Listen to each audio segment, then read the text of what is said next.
Hello，大家好。那我们今天来讲一下 Maya 怎么样输出模型到 CSP 里面。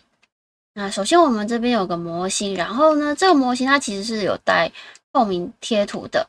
那我开它的节点给大家看，它的透明通道其实是在 TGA 这里哦。那接下来我们要把这个 Ambient Color 把它改成白色，因为你把它改成白色以后，它才可以吃 CSP 里面的环境光。我们检查一下 Normal 贴图。Normal 贴图的话，请你一定要记得要有个 BUMP Bump 2D 的这个节点。那这个节点呢，请帮我选到这个它预设是 Bump， 那请帮我选到第二个。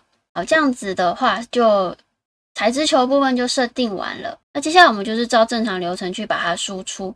那记得就是 Animator 没有就不要， Camera 没有也不要，那 Light 没有也不要，声音大没有。那我们要输出的就是这个材质哦。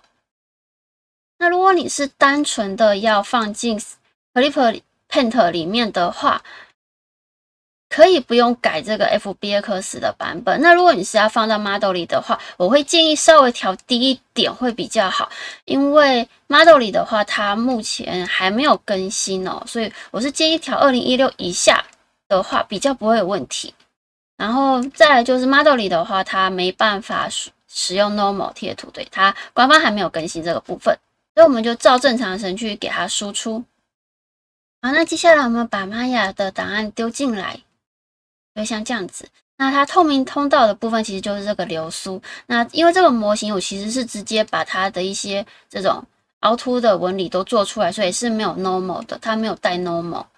那我们来看一下环境光的部分哦。那我们这边呢，把这个环境光强度稍微调高一点，你可以发现说它的阴影是有变化的。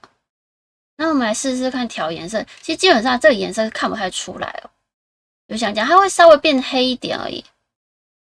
那我们可以观察流苏这边，那黄色加蓝色就变成绿色，像这样子。所以这就是 Maya 输出的部分。那我最后再重点的整理一下，第一个呢就是颜色都要拉好。那如果你有透明通道的话，就要输出透明通道，然后用 TGA 的格式会比较好。把这个 Ambient 的 Color 把它调成白色哦，这个很重要，也算很重要了。